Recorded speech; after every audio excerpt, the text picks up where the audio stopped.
Aquí. Sí, ¿eh? Quiero ver. Viene mi doctora. Todavía no lo he puesto. ¿Cómo no? Ese que voy a poner. Me lo voy a pasar. Bueno, buenas tardes. Estamos ya en en vivo, donde vamos a hablar un poco más de los factores de riesgo en el COVID-19. Tenemos con nosotros a la doctora Alba Flores, quien nos va a hablar un poco más de este tema y a conocer también cuáles son esos factores y a consultar, a solventar dudas que tengamos todos. Así es que, doctora, bienvenida. Bueno, buenas tardes a todos nuestros clientes y todos nuestros compañeros que este día están enlazados, ¿verdad?, por la señal del Facebook Live. Y vamos a hablar este día acerca de los factores de riesgo para el COVID-19, que es la enfermedad que produce el nuevo coronavirus.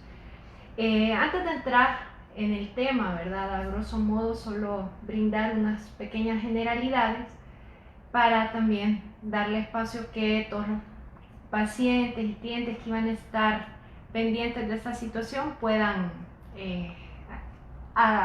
irse acoplando, ¿verdad?, a medida que va pasando el decremento de la exposición. ¿Qué les quiero explicar con esto? Como todos sabemos, el coronavirus es una enfermedad, la enfermedad por el nuevo coronavirus es una enfermedad reciente. La OMS tuvo conocimiento hace aproximadamente unos 7 meses, específicamente en la ciudad de Wuhan, China, de una serie de casos de neumonías atípicas que no coincidían con otro tipo de virus actualmente o microorganismos que ya estaban dentro de la situación, ¿verdad?, de estas enfermedades. Por lo tanto, se llevó a investigaciones y se pudo determinar que era una neumonía producida por una zoonosis. Entonces, muchos van a preguntar, doctora, ¿qué es una zoonosis? Son aquellas enfermedades que el primer vehículo fue en un inicio un animal, el primer huésped, y luego posteriormente fue adquirido a un humano, ¿verdad?, por transferencia, ya se puede hacer por contacto con secreciones, por alimentos, etc. Entonces, en este caso particular, se pudo determinar que provenía por secuencias de ADN que se realizaron al coronavirus directamente del murciélago. Tenía también otro tipo de tipos de genéticas de otros animales, pero predominantemente era el murciélago. Entonces, en este caso, ¿por qué es importante llamar a la situación de esto de lo relevante que esta situación ya se venía previendo desde hace muchos años? Hace más o menos unos 13 años, la OMS, por parte de su centro de epidemiología y de epidemiólogos que ahí trabajan, habían previsto este tipo de situaciones por el consumo de alimentos de animales exóticos, crudos y todo este tipo de situaciones. Ahora bien, se determina que es por la enfermedad del COVID-19 y asimismo empezamos a realizar las indagatorias. ¿Quién lo produce? ¿Qué síntomas provoca? ¿Quiénes son los más afectados? ¿Cuáles son los grupos de riesgo que están más internamente relacionados? Si bien es cierto, todos estamos expuestos, pero ya lo vamos a ver más adelante, quiénes son los que tienen la probabilidad de desarrollar formas graves de la enfermedad. Por lo tanto, yo el día de ahora hemos preparado una ponencia que se va a centrar en esa situación. ¿Quiénes son los grupos que frecuentemente están más susceptibles a desarrollar formas graves y que van a necesitar probablemente una hospitalización, uso de una unidad de cuidados intensivos y todo este tipo de situaciones que ameriten un estado delicado y comprometedor del paciente. Yo creo que...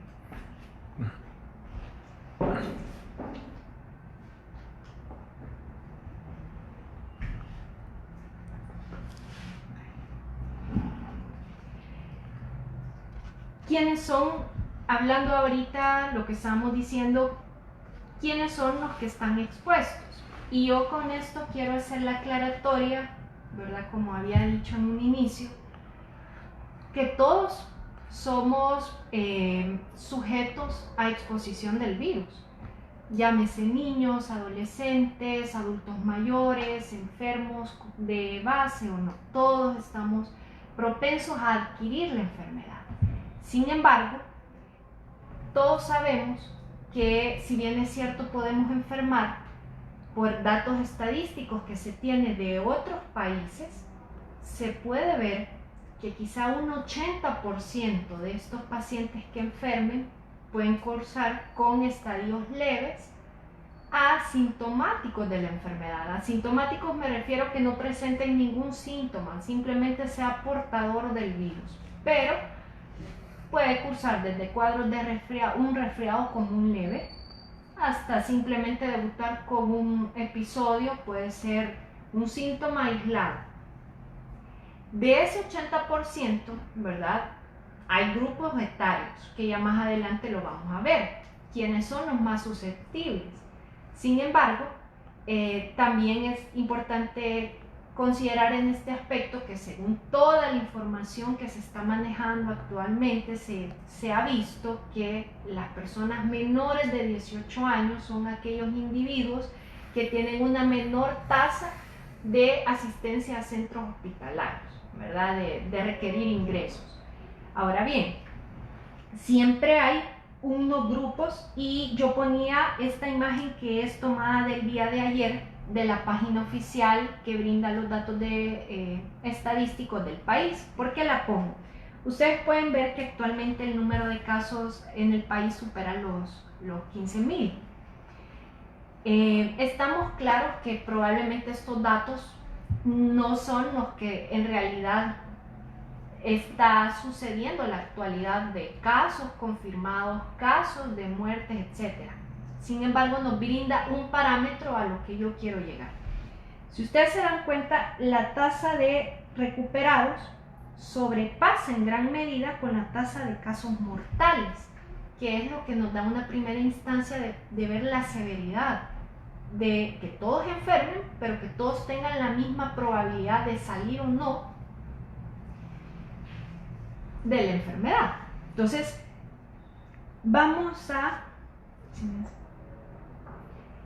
¿Quiénes son los grupos que están más expuestos? Ya vimos que todos podemos enfermar y ya sabemos que el 80% probablemente será una forma leve, que un 20% cursará con estadios graves o críticos de la enfermedad, y ahora dos grupos grandes que se van a dividir, que van a estar en mayor riesgo de desarrollar estos episodios de gravedad de la enfermedad, que son los adultos mayores y los pacientes con enfermedades subyacentes, que más adelante las vamos a describir. Si me ayuda en el caso de los adultos mayores, ¿verdad? Se habla que en un promedio con la edad va aumentando el riesgo de ser más letal la enfermedad y por ende más complicada, ¿verdad? No necesariamente cursar con la muerte, pero sí acompañarse de ciertas secuelas orgánicas. Arriba de los 60 años se ha visto que la población es mayoritariamente afectada en este tipo de situaciones que les describo. Ahora bien, hay un grupo específico de estos adultos mayores, que son los de 85 años, que definitivamente la tasa de hospitalización y de requerir un ventilador mecánico aumenta drásticamente. Estamos hablando de que yo sacaba datos estadísticos del Centro del Control de Enfermedades de Estados Unidos, porque ellos llevan un sistema de estadísticas en base a esto de las edades, y se decía que de 10 pacientes, 8 de estos iban a requerir un servicio de UCI o iban a cursar con una letalidad por completo de la enfermedad, ¿verdad? Entonces, siguiente. Esta imagen la ponía para plasmar y hacer bosquejo de lo que a continuación les estoy brindando, y es lo siguiente. Si ustedes se pueden dar cuenta, a medida que la edad va avanzando, así es el número de contagios que se dan.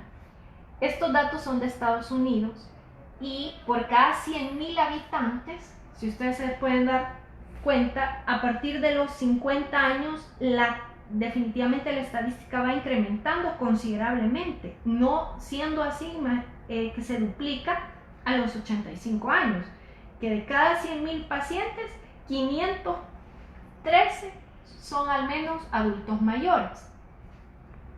¿Qué ocurre en nuestro país, la situación actual? No tenemos específicamente ese dato, pero sí podemos clasificarlo por grupos de edad. Entonces, claro, la gente me va a decir y el paciente me dice, mire doctora, pero nosotros podemos ver que entre 20 y 39 a 40 a 59, grupos que usted ha mencionado como que no son los más susceptibles, son los que están presentando ahorita una alza de los casos confirmados o sospechosos. Entonces, en este caso quiero ser enfática. Claramente son situaciones que se deben a que es la población que actualmente en el país se ha mantenido activa. Es la población que ha mantenido sus jornadas de trabajo, etcétera, etcétera. Entonces, esto ha influido en eso, pero no estamos hablando este día de quién es la población que más está infectada, sino que la población que más riesgo tiene de que se complique la enfermedad. Ahora, habiendo explicado esto, les puedo decir, vamos al segundo grupo porque ya desglosamos cuáles son los grupos por edades que están más expuestos. Ahora, las enfermedades adyacentes son todas aquellas enfermedades de base que previamente a enfermar el paciente con coronavirus ya tenía. Entonces, entre estas, ¿cuáles podemos detallar?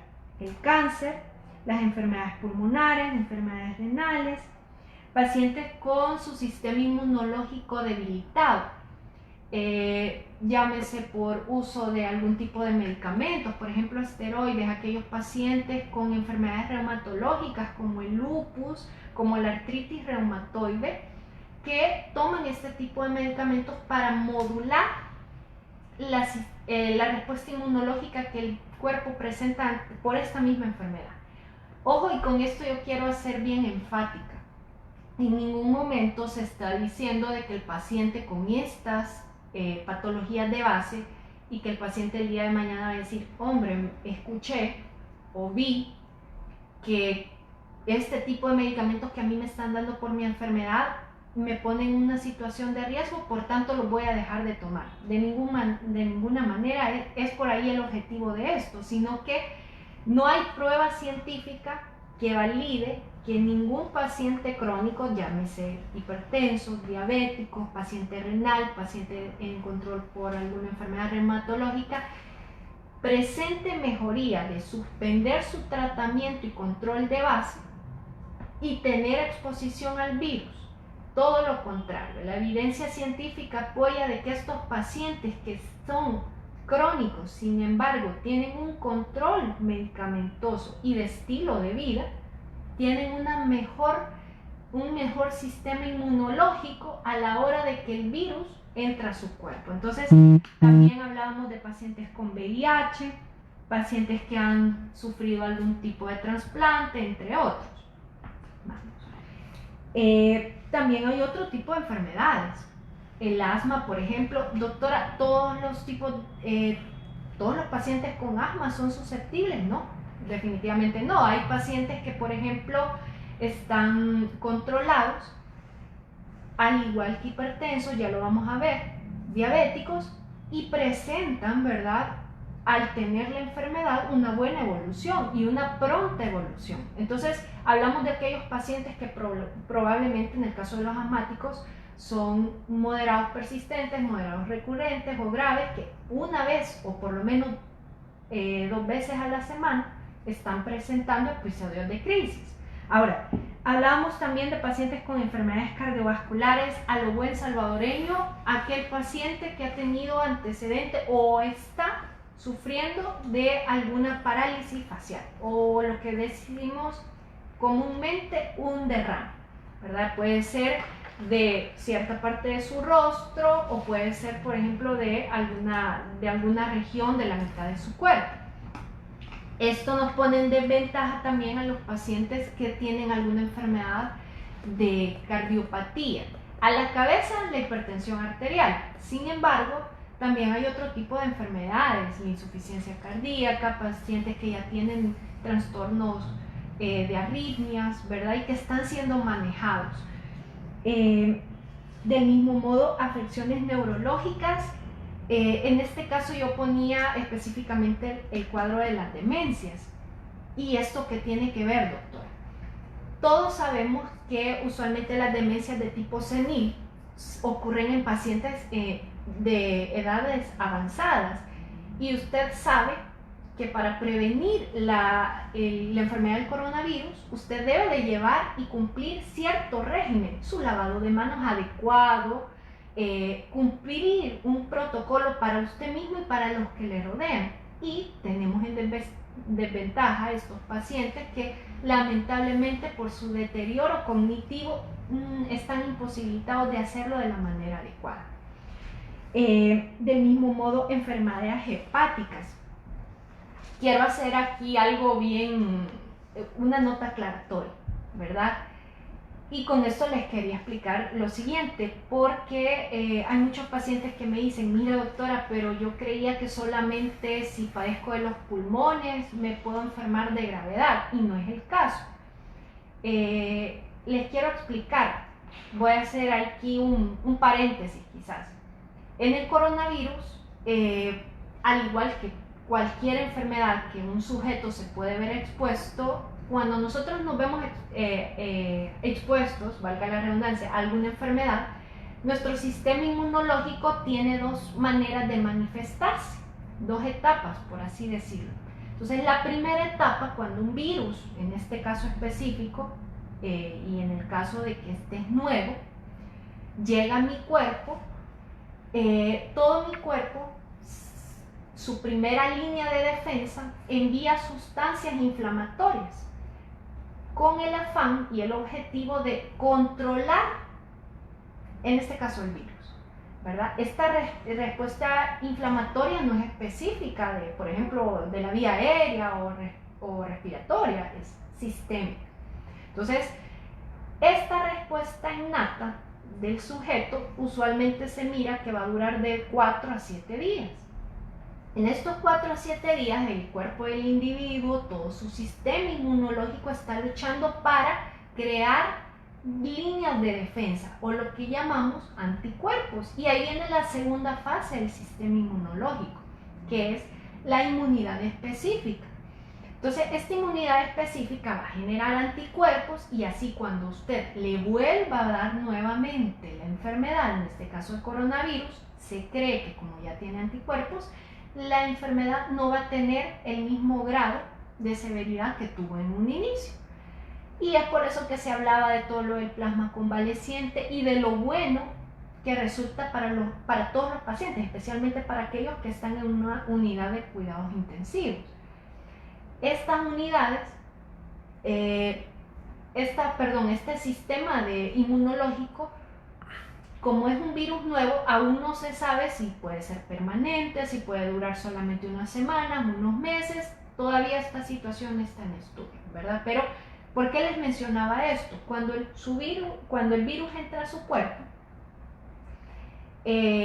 ataca especialmente unos receptores que se llaman de la enzima convertidora de angiotensina 2. Doctor, ¿y por qué me está hablando eso? ¿Por qué me está diciendo eso que no le entiendo? Y le voy a decir.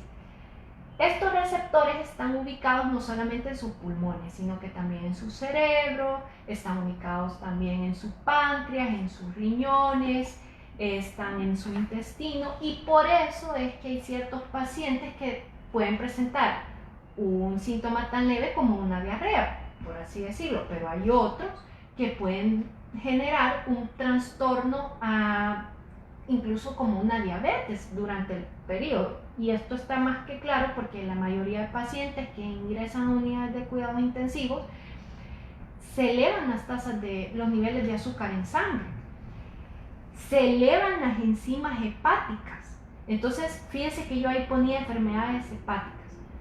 Aquel paciente que tiene el antecedente o que sufre de alcoholismo crónico, aquel paciente que tiene el antecedente o que, por ejemplo, tiene diagnóstico de hígado graso, que sufre de, aquí lo vemos, dislipidemias, colesterol, triglicéridos altos, todo este tipo de cuestiones hacen un decremento de su sistema inmunológico, y por ende cuando llegue el virus, la respuesta innata se va a tardar más y probablemente el sujeto no pueda tener la facilidad de desarrollar un anticuerpo que un sujeto con sistema inmunológico óptimo sí pueda tener esa capacidad.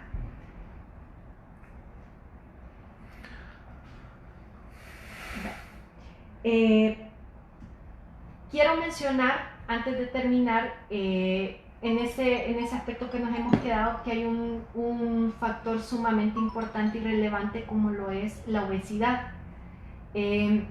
Todos me podrían decir, doctora, pero esa no es una enfermedad de base. ¿Qué enfermedad de base puede ser esa? Porque no consumo ningún medicamento y tengo años de tener este grado de obesidad. Pues claro que sí. Y ya se sabe desde hace algunos años que la obesidad representa un estado inflamatorio generalizado de todo el paciente. Entonces, imagínense si nosotros ponemos a este paciente con un índice de masa corporal arriba de 30 a una exposición viral que cause tal magnitud de inflamación, claramente la capacidad de morbilidad del virus va a ser aumentada. Ahora, ¿podemos evitar contagiarnos nosotros? No. ¿Podemos evitar que nuestros adultos mayores, nuestros padres, nuestros abuelos enfermen? No. ¿Puedo evitar que mi familiar que es hipertenso, diabético, enferme? No. Probablemente siga cumpliendo todo el protocolo y siguiendo la medida la medida fundamental para la infección del coronavirus, que es el distanciamiento social y evitar el contacto con múltiples personas. Pero una vez esta persona vaya al súper, vaya a su chequeo crónico de enfermedad crónica o por X situación, no podemos evitar al 100% que esta persona no tenga el riesgo de infección. Entonces, ¿qué es lo que nos queda? Reducir cierto tipo de situaciones que sí nos van a ayudar. Entonces, como esto, las medidas. Sí. Las medidas. Vamos. Las medidas en este caso, que sería el lavado adecuado de manos. Ya sabemos que un lavado adecuado de manos dura de 20 a 60 segundos. Debe de realizarse de manera adecuada. De igual manera, ¿verdad? Si usted no cuenta con agua, jabón en ese momento, puede ser una sanitización con alcohol gel con una concentración arriba del 60%. De igual manera, evitar tocarnos los ojos, la nariz, la boca cuando usted no haya lavado previamente sus manos.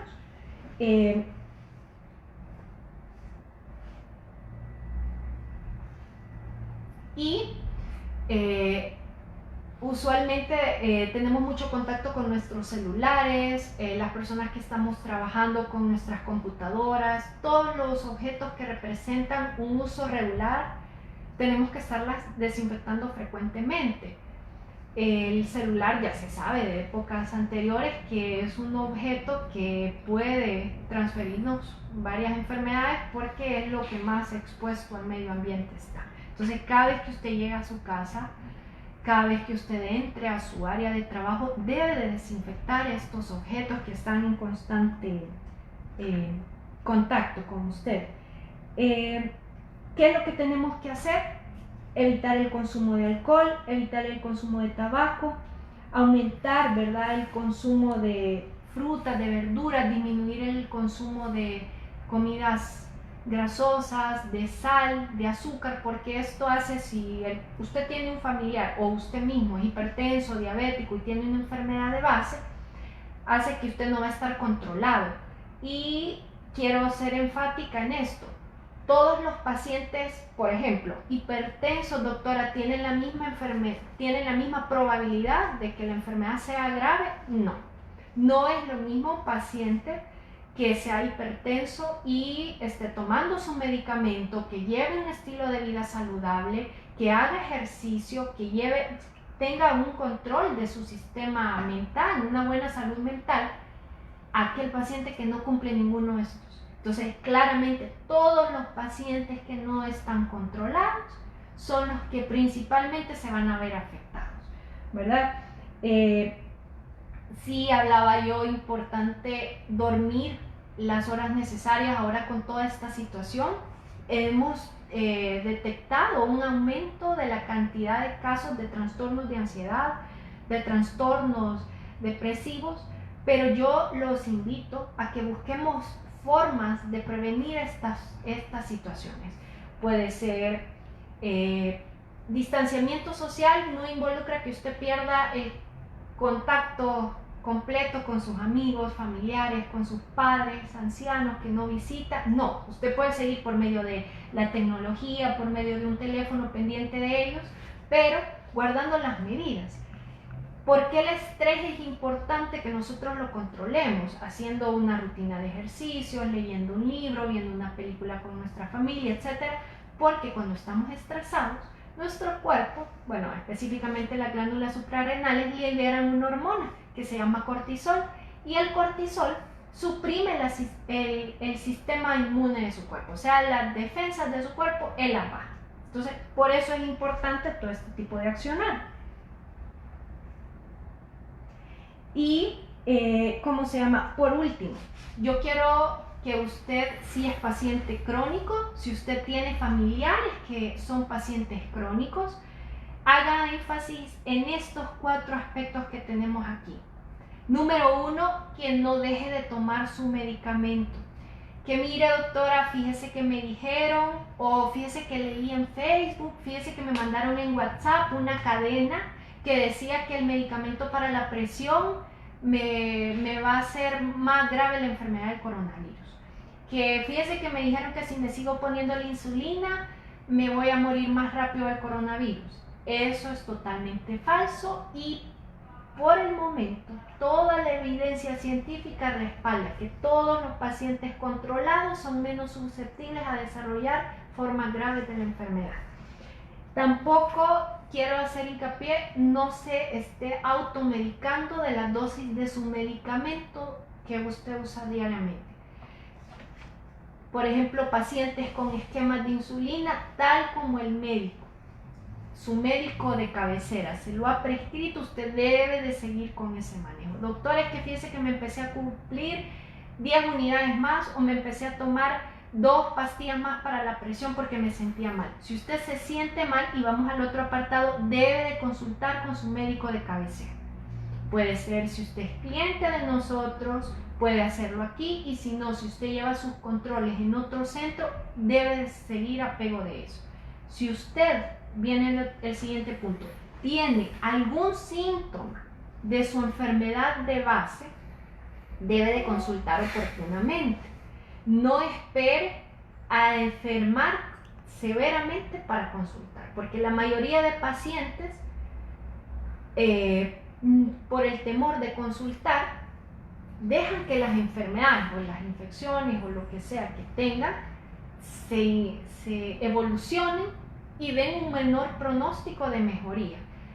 La mayoría de pacientes que yo estoy teniendo contacto me dicen: doctor, es que yo no consulto porque tengo miedo de ir a cualquier centro de salud e infectarme. Entonces, déjenme decirle que si usted sigue los protocolos y si usted va a un lugar que cumpla con las medidas de sanitización, que cumple con un sistema adecuado para llevar un control de todos estos pacientes que nos visitan, el riesgo es realmente mínimo. Corre más riesgo usted estando en su casa maltratado por una situación que necesita y requiere cuidado que ir a una institución de estas a presentar mejoría. ¿Vamos? Y como último apartado, yo solo les quiero mencionar que si nosotros ponemos de nuestra parte, vamos a ir generando un grano en cada una de las personas que nos rodean. Si nos cuidamos nosotros, vamos a cuidar a todos. Entonces, es importante que usted trate de seguir los protocolos y las medidas de higiene, eso es lo principal. Si no tiene algo que hacer fuera de su casa, evite salir. Estamos conscientes que el país debe mantenerse activo. Por lo tanto, aquellas personas que gracias a ellas el país está manteniéndose, pues qué bueno. Pero si usted, señora o señor que me está viendo, no tiene que salir de casa o simplemente busca una excusa para romper la rutina de su hogar o porque está aburrido va a salir 5 veces a la semana a la farmacia, no lo haga. Piense que probablemente en usted no va a desencadenar mayor riesgo de la infección si la contrae, pero usted puede ser un puerto de entrada para el familiar, el abuelo, la mamá, el esposo que está dentro de su hogar, ¿verdad? No sé si hay... Bueno, entonces vamos a pasar con le agradecemos ahí a la doctora por el tiempo de hablar acerca del tema y vamos a pasar con las preguntas, así es que aprovechen este momento a dejarle las preguntas a la doctora y aquí se las va a responder. Aquí tenemos algunas ya para que ella nos pueda responder esas preguntas y dice Yamilet de Espinosa, ¿un bebé de 1 mes tiene más riesgo de contraer el virus?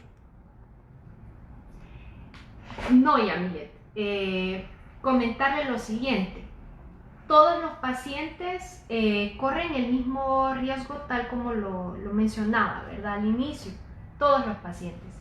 Sin embargo, si un bebé de 1 mes que todavía su sistema inmunológico no está bien, no ha madurado como tal, es más susceptible que la enfermedad pudiese ser poco más grave. Sin embargo, quiero hacer la aclaratoria que según las asociaciones de pediatría de distintos países, se ha llegado a la conclusión que los menores no representan una tasa alta de cuadros de severidad del coronavirus, ¿verdad? El COVID-19.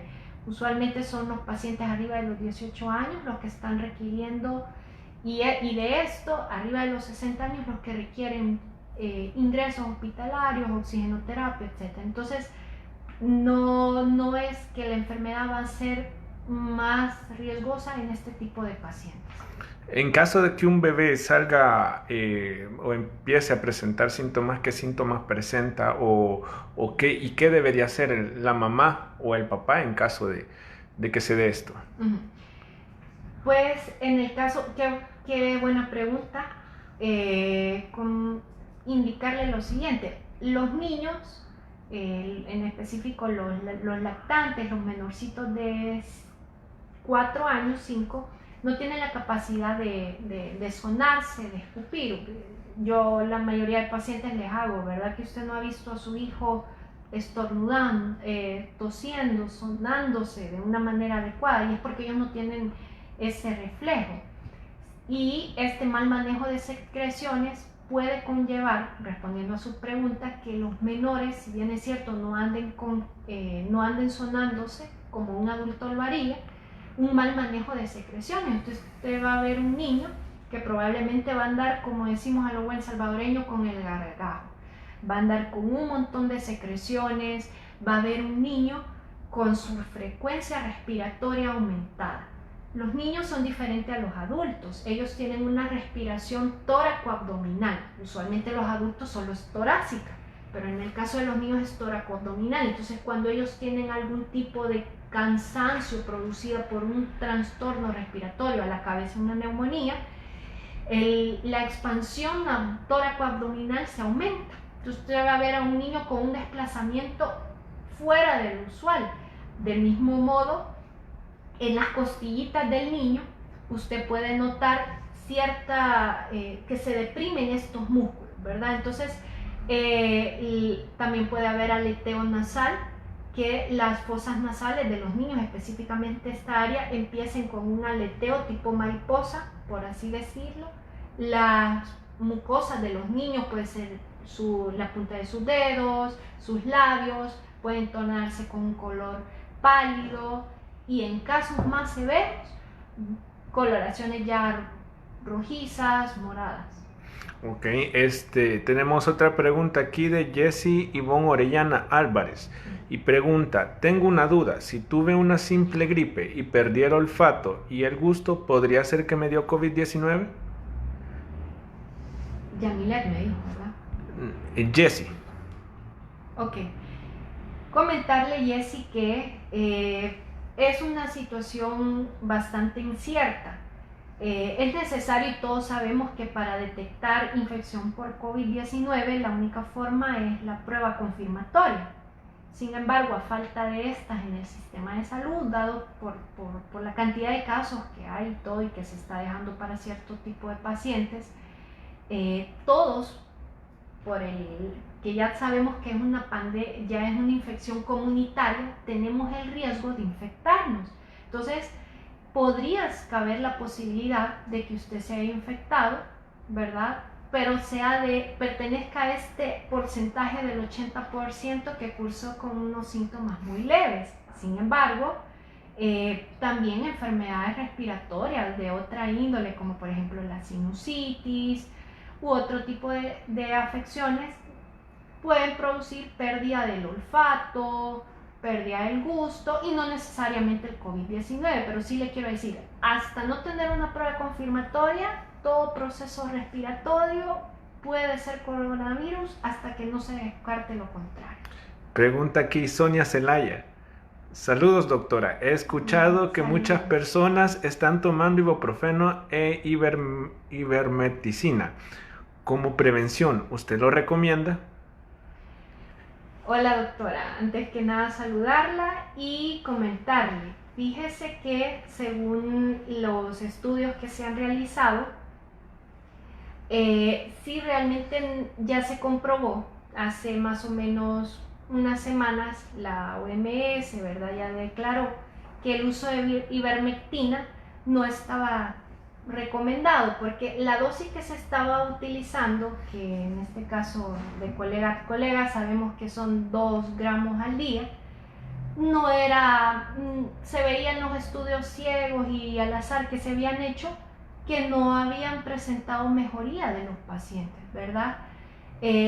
Las dosis, habían estudios que decían que las dosis que podían ser funcionales en estos pacientes y presentar cierta margen de déficit de replicación del virus tendrían que ser sumamente altas, entonces esto conllevaría a una neurotoxicidad, es decir, aumento de los efectos adversos en el paciente. Ahora bien, en el caso de los medicamentos antiinflamatorios no esteroideos, usted menciona el ibuprofeno, si bien es cierto no están contraindicados y las pruebas ahorita científicas no demuestran que haya una contraindicación absoluta, sí no se recomienda, ¿verdad? Por la respuesta inmunológica que el paciente suele presentar, ¿verdad? Ante el virus, pero como le digo, no son contraindicaciones absolutas, puede utilizarse en ciertos pacientes, pero no es lo recomendable. Lo recomendable y de lo que se ha hecho cargo las organizaciones internacionales, ¿verdad? La cabeza la OMS, la OEPS, es hacer uso enfático de otro tipo de analgésicos como el paracetamol, la nimesulida, otro tipo de medicamentos, ¿verdad? Tratando de evitar todo este tipo de cuestiones, ¿verdad? Como los hay. Ok, bueno, tenemos aquí darles un poquito de tiempo para que puedan, los que faltan, continúen haciendo sus preguntas, los que quieran seguir aclarando dudas para que los conteste, los responda la doctora. Y trajimos aquí unos premios, tenemos aquí para darle a las personas que están pendientes y quiero que la doctora aquí nos pueda mostrar los premios.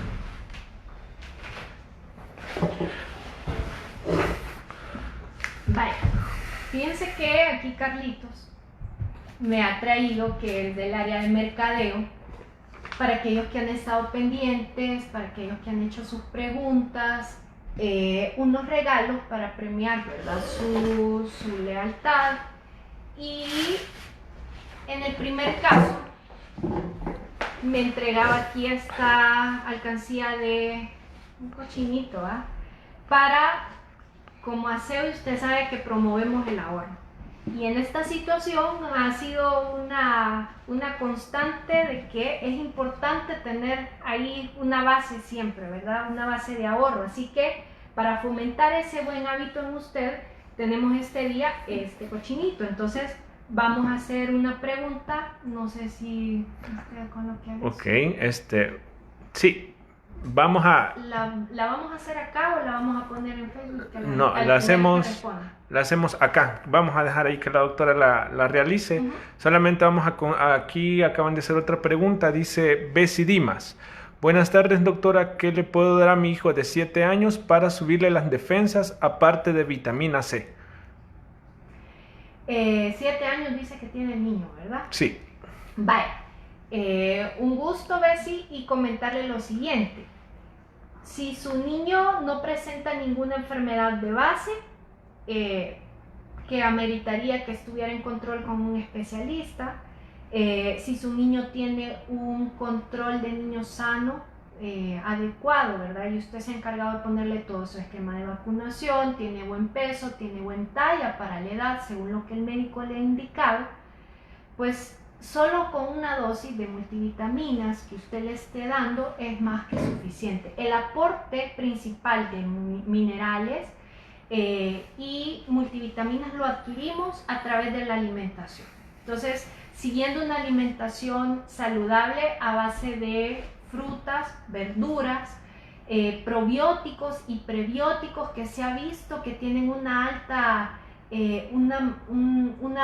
hacen una buena evolución de los pacientes con virus, por lo mismo que les explicaba de que hay receptores en el intestino. ¿Dónde puedo encontrar probióticos, doctora? Por ejemplo, en el yogur. En el yogur, en el chocolate negro, los probióticos, aquellos en el ajo, la cebolla, el brócoli, los coles, todo este tipo de alimentos. Usted va a fomentar un buen estilo de vida de su hijo, limitando también y reduciendo la cantidad de azúcares, que en los niños es bien difícil controlar, y teniendo un estilo de vida saludable, siguiendo una rutina de ejercicio para la edad del niño. Es más que suficiente. Ok, tenemos aquí una más, dice Jessie Orellana. En caso de haber sido parte del 80% de casos asintomáticos, ¿puedo volver a contagiarme del COVID? Sí. Como les comentaba y les explicaba, nuestro cuerpo desarrolla dos tipos de inmunidades. La innata, que es la primera a la que nosotros hacemos frente a la enfermedad, y la inmunidad que se genera, que es la específica después de este periodo. Entonces, claramente usted se puede volver a enfermar, pero si su cuerpo ya desarrolló anticuerpos, se cree que la severidad va a ser menos o simplemente va a pasar como un portador asintomático. Todavía están en estudios qué tanto es la inmunidad que crea este virus.